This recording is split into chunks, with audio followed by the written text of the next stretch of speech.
Guarantee ಎಫೆಕ್ಟ್ನಿಂದ ಇಟ್ಟಿಗೆ ಉದ್ಯಮ ಬಲಿಯಾಗುವ ಹಂತಕ್ಕೆ ಬಂದು ನಿಂತಿದೆ. ಮಧ್ಯ ಕರ್ನಾಟಕದ ಕೈಗಾರಿಕಾ ನಗರಿ ಎಂದು ಕರೆಸಿಕೊಳ್ಳುತ್ತಿದ್ದ ಹರಿಹರದಲ್ಲಿ ಹಲವಾರು ಉದ್ಯಮದ ಜೊತೆಗೆ ಇಟ್ಟಿಗೆ ಭಟ್ಟಿಗಳು ಎಲ್ಲೆಂದರಲ್ಲಿ ಕಾಣಸಿಗುತ್ತವೆ.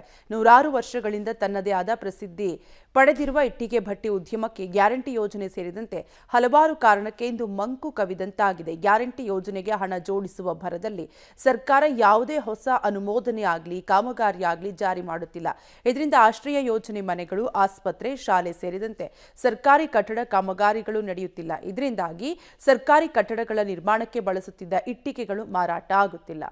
ಹೆಸರುವಾಸಿಯಾದಂತಹ ಹರಿಹರದ ಅಂದ್ರೆ ದಾವಣಗೆರೆ ಜಿಲ್ಲೆಯ ಹರಿಹರ ತಾಲೂಕಿನ ಇಟ್ಟಿಗೆ ಭಟ್ಟಿಗಳು ಅಂತ ಅಂದ್ರೆ ಸಾಕಷ್ಟು ಹೆಸರುವಾಸಿ. ಆದರೆ ಈ ಬಾರಿ ಯಾವುದೇ ರೀತಿಯಂತಹ ವ್ಯಾಪಾರ ವಹಿವಾಟು ಇಲ್ಲದೆ ಇಟ್ಟಿಗೆ ಭಟ್ಟಿ ಮಾಲೀಕರು ಸಾಕಷ್ಟು ಸಂಕಷ್ಟದಲ್ಲಿರುವಂಥದ್ದು ನಾವು ದೃಶ್ಯಗಳು ನೋಡೋದಾಗಿದೆ.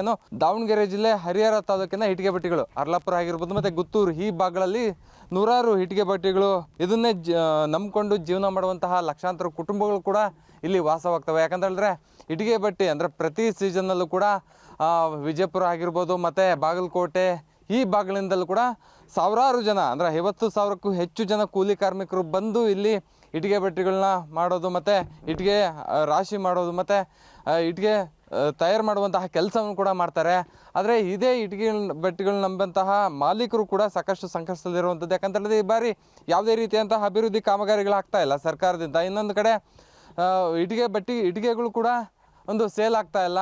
ಇದರಿಂದಾಗಿ ನಷ್ಟದಲ್ಲಿದ್ದಾರೆ. ಪ್ರತಿ ಬಾರಿ ಕೂಡ ಈ ಸಾರಿ ಅಂದರೆ ಫೆಬ್ರವರಿ, ಮಾರ್ಚ್, ಏಪ್ರಿಲ್ ಈ ತಿಂಗಳಲ್ಲಿ ದಿನಕ್ಕೆ 4ರಿಂದ 5 ಲಕ್ಷ ಇಟ್ಟಿಗೆಗಳು ಸೇಲ್ ಆಗ್ತಾ ಇದ್ವು.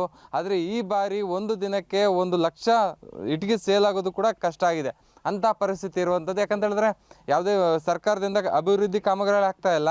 ಇನ್ನೊಂದು ಕಡೆ ಸರ್ಕಾರದಿಂದಲೂ ಕೂಡ ಲೋನ್ ಸಿಗ್ತಾ ಇಲ್ಲ. ಮನೆಗಳನ್ನ ನಿರ್ಮಾಣ ಮಾಡೋದಕ್ಕೆ ಲೋನ್ಗಳು ಸಿಗ್ತಾ ಇಲ್ಲ. ಮತ್ತು